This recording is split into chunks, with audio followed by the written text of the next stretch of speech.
Aero, my next question for you, man. When was the time you were blown away by someone in the studio working with them?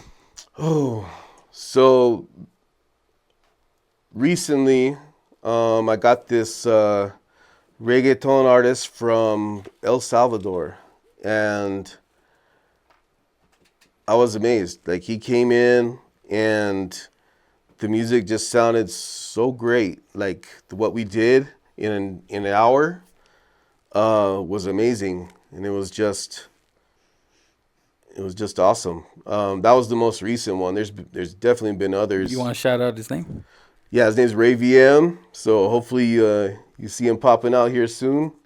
Oh, we gonna Yeah. check him out now. We gonna check him out Yeah. now, man. We got to, especially Yep. if Arrow's mixing them. You know, Yep. no, we definitely get. That's what Yeah. Past Docs is made for, And man. see, on this project, I'm just the recording engineer, and I'm gonna do some light mixing, but I'm actually sending it to the guy I was telling you about in Vietnam. So That's- he's doing the final mix and mastering. From New Mexico to Vietnam, we getting reggaeton records. That's insane. Yeah, The it's- independent game's beautiful. Right. And he was shooting his video in Brazil, I think. That's yeah, so it's kind of like crazy.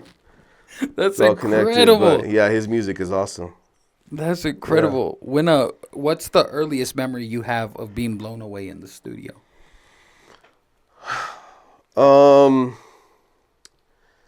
Gosh, I would say there was a guy that came in. He was from Memphis. His name was Gino Casino. I actually have one of his albums on the wall there.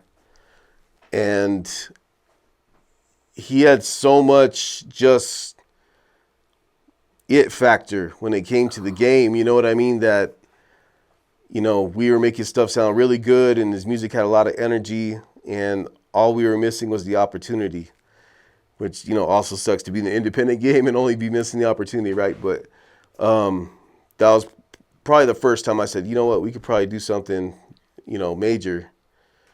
So, we linked up with a few people, made some network, try to get it out, and we took it as far as we could, but wasn't enough. But No, I understand. there was a lot of things I learned and saw from that particular project and interaction that kind of led me to the next step. So it's like a building block, That's amazing, though. That's incredible how, like, a benchmark moment like that, even though it's not like it didn't go viral and turn into 50 billion listens, that it was something that built forward, and it's still something that blows you away. Well, what was crazy at the time is, like, we're getting out of the mixtape era, now we're getting to the streaming game, right? At this point in time. And so we had put the project out, and we were checking numbers, and within a week, he had like 20,000 spins in LA. Wow. Right. And we didn't market it out there. It just kind of hit, and then LA started messing with it. I had a local manager at the time who was from Las Vegas, but he was, doing management out here for a couple of people.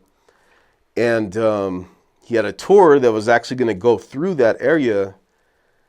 And we had worked on the project together, and he wouldn't take my man on the tour. And I was like, You missed.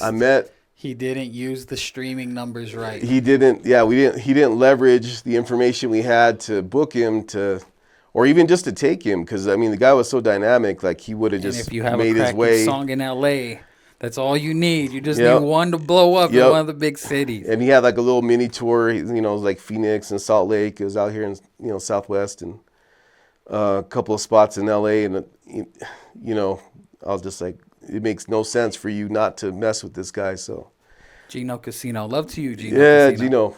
Gino. Straight up love to you, man. We're gonna tap in with that song.